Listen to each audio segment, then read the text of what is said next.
हां, म्हणजे असं वाटायचं की आपण एक सीनियर आर्टिस्ट आहोत. त्यांच्यामध्ये कठीण होतं टास्क करणं, त्या टास्कमधनं पार करणं. हं. स्वतःची परीक्षा होती खास हं. करून. मी टास्क खेळू शकते की नाही ते बघणं, माझं माइंड चालतंय की नाही ते हं. बघणं. राखीला घेतलं असतं तर तो 5वा नंबर असता. मग रेवा नसती ती. म्हणजे जे गोष्टी आमची त्याची होत होती ना, हं. तर त्याला असं वाटायचं की राकेशनी माझ्यावर करायला पाहिजे. तर तिने करायला नाही पाहिजे होतं. कारण बिग बॉसच्या घरात काय चाललंय ते बोला तुम्ही. हं. ते भांडा. हं. तुम्ही दरवाजा उघडून घराच्या बाहेर जाऊ नका.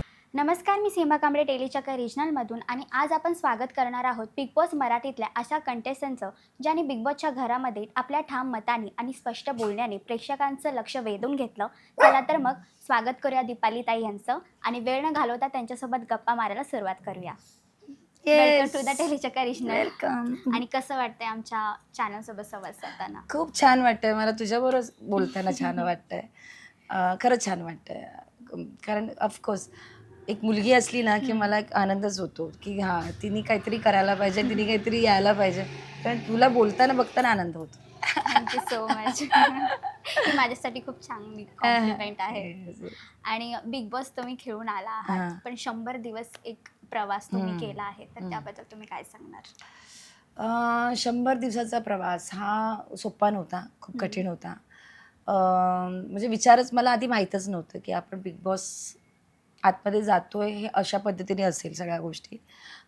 माझं डोक्यात एकच क्लिअर होतं, की सकाळचे कपडे आपले हे असतील, नाईट गाऊनचं एक असं असतील, हं. दुपारीच्या माझ्या सेगमेंटमध्ये माझ्या साड्या असतील, हे डोक्यात घेऊन गेले होते.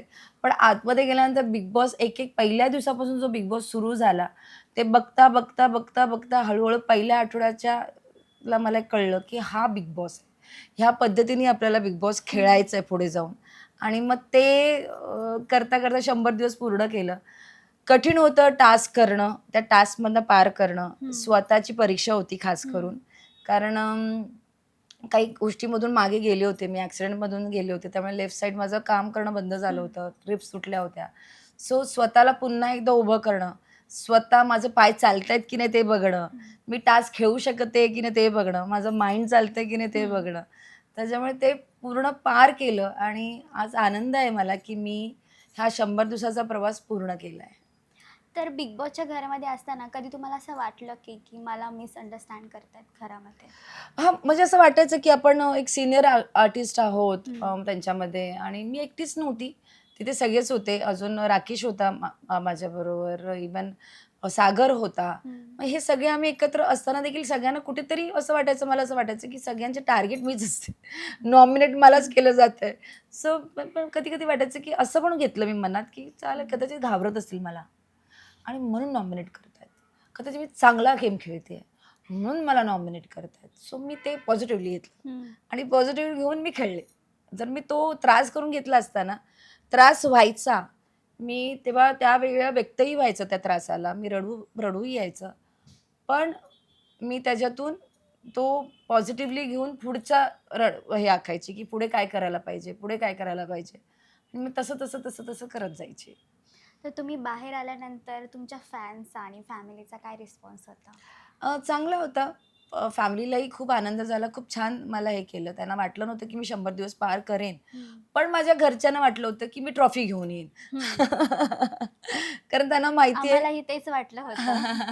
कारण त्यांना असं वाटायचं, की मी ज्या पद्धतीने खेळते, त्या हं. पद्धतीने नक्कीच ट्रॉफी हातात हं. असेल आणि त्याच्यावर त्यांना विश्वास होता आणि त्यामुळे माझं असं होतं, की तिथे प्रत्येकजण जो खेळत होता ना, मी कारण बघत होते प्रत्येकाची जर्नी आणि प्रत्येकजण त्या ट्रॉफीसाठी खेळत होता आणि त्यासाठी हं. प्रत्येकजण काही ना ट्विस्ट करत हं. तिथपर्यंत जात होते.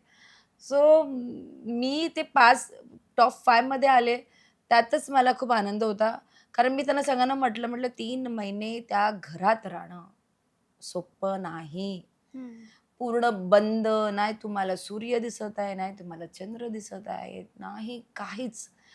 तुम्ही हवा नाही घेऊ शकत आहात. तुम्ही ते एसीमध्ये पडलात. हं. कधी एसी आहे तर गार्डनमध्ये एसी नव्हता. हं. पण त्याच्यातच राहतोय. तुम्हाला कुक करायचं आहे, तुम्हाला भांड्या धुवायच्या आहेत, तुम्हाला बाथरूम धुवायचं हं. आहे, तुम्हाला केर काढायचा आहे. त्या गोष्टीवरून भांडायचं पण सुद्धा आहे. डोक्याला सकाळ ते रात्री ते तेवढ्यातून जाऊन परत दुसऱ्या दिवशी स्वतःला हेल्थ वाईज हं. पुन्हा उभं पण करायचं आहे. तर त्या सगळ्यातून जाता जाता मी तिथपर्यंत पोहोचली, त्यातही मला आनंद होता. पण घरच्यांना वाटलं होतं की मी ट्रॉफी घेऊन येईन. आणि बिग बॉसच्या घरामध्ये असताना जेव्हा राखीने एंट्री केली तेव्हा पूर्ण गेमच पालटला आणि राकेश आणि तुमचं खूप बॉन्डिंग होतं. हां. त्याच्यावरती देखील राखीने काही हां. रिमेक वगैरे केलं होतं. त्यावर तुम्ही काय बोलणार? ॲक्चुअली राखी आली होती ते असंच विचार करून. तिने हं. विचार केला होता, की घरात जायचं आणि घरात गेल्यानंतर मी राकेशबरोबर एक चांगला बॉन्ड करेन, असं काहीतरी करेन, अँगल करेन आणि हं. मी पुढे जाईन. पण तिला माहीत नव्हतं, की आतमध्ये ऑलरेडी मी आणि राकेशचा एक आमची हं. फ्रेंडशिप खूप घट्ट झाली होती. हं. सो आणि माझा तोपर्यंत काटा ग्रुप फॉर्म झाला होता. हं. कारण मी काटाला मध्ये आरबी, तन्वी आणि प्रभू हं. आम्ही चौघंजण एकदम स्ट्राँगली एकत्र होतो. तर त्याच्या इन बिटवीन मला कोणाला घ्यायचंच नव्हतं. हं. मला राखीला घ्यायचंच नव्हतं. म्हणजे मी राखीला घेतलं असतं तर तो 5वा नंबर असता. मग रेवा नसती तिकडे. पण राखीचं काय व्हायचं, राखी आमच्याकडे पण असायची आणि जाऊन टोळीमध्ये पण बसायची. मग आमचं ऐकायची, ती टोळीला जाऊन सांगायची. टोळीचं ऐकायची, ती आम्हाला येऊन सांगायची. आणि फर्स्ट वीकमध्येच तिने मला नॉमिनेट केलं. हं. मग मी म्हटलं यांना, "बाई ही काहीतरी वेगळा गेम खेळते." म्हटलं, "ही माझे काटा तोडून टाकेल. हं. आरबीला घेऊन जाईल हं. आणि माझा काटा तुटायचा." म्हणून मग मी तो प्रयत्न केला, की आरबीला सांगितलं, म्हटलं, "तुला काहीही केलं तिला हं. सांगायला लागेल, नाहीतर काटा तुटेल," म्हटलं. "आणि ते हं. असेल होत असेल तर नाही चालणार," म्हटलं. "तू तिला सांग." मग त्यांनी मग तिला सांगितलं, की "आपण एक फ्रेंडली म्हणून राहू, आपण फ्रेंडशिप बनवू. आपण माझ्याकडनं त्या सगळ्या गोष्टी होणार नाही हं. म्हणून." आणि मग मग तिला जेव्हा कळलं, की मी ते कारणीभूत आहे, हं. तिला न हे करण्याची, हं. तिला आतमध्ये न आणण्याची. हं. मग तिला ते थोडंसं ती कुठेतरी पॉझिटिव्ह झाली, की मला हिच्यामुळे मी आतमध्ये नाही येऊ शकली, तिच्यामुळे मी ती जागा नाही घेतली. सो त्याच्यामुळे मग ती तिचं कुठं ना कुठेतरी ते राग व्यक्त करायची. मग त्या गडबडीत तिच्याकडनं काही अशा गोष्टी निघून गेल्या तोंडून, हं. ज्या गोष्टी नाही व्हायला पाहिजे होत्या. त्या गेमसाठी चांगल्या हानिकारक नव्हत्या. आणि ती जे बोलून गेली, मग तिथे ते आमचे खूप वाद झाले होते. मग नंतर सॉरी वगैरे म्हणाली, मग मीही तिला सॉरी वगैरे म्हणाले आणि आम्ही गळाभेट केली. पण कुठेतरी आपली एक लाईन असते, ती हं. आपल्याला लाईन माहीत असली पाहिजे. मग तो गेम असू दे, तर गेममध्ये आपण एक अशी गोष्ट करून जातोय, जी गोष्ट बरोबर नाहीये हं.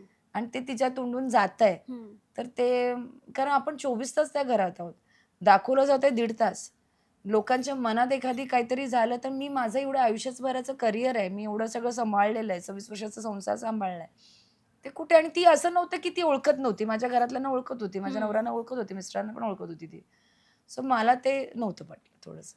आणि तिने म्हणजे राकेशसोबत पण बॉन्ड निर्माण करण्याचा प्रयत्न केला. तर तिने फक्त कॅमेरासाठी केला होता, की खरंच तिला बॉन्ड करायचाच होता? मला ते तिचं कळलंच नव्हतं कधीतरी. कधी वाटायचं, की ती खरंच प्रेमात पडली आहे. हं. मला तिच्याकडनं चेहऱ्यावरून वाटायचं. म्हणजे मी कधी-कधी बोलायची राकेशला, की मला तर वाटतंय ती खरंच अडकली तुझ्यात. हं. आणि कधी वाटतंय, की खोटं आहे. जेव्हा तिने केस कापले ना, हं. तेव्हा मला असं नाही वाटलं, कारण केस तर तिचे खोटे होते. हो. जर खरे कापले असते, तर मी कदाचित ती गोष्ट गोष्ट वेगळी विचार होती. केली हो. असती.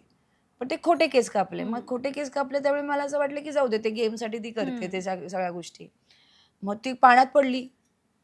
तर ती पाण्यात पडली तिथे घाबरली. मग नंतर जे तिचं एक गोष्टी थोडी-थोडी हां. वाढत गेली.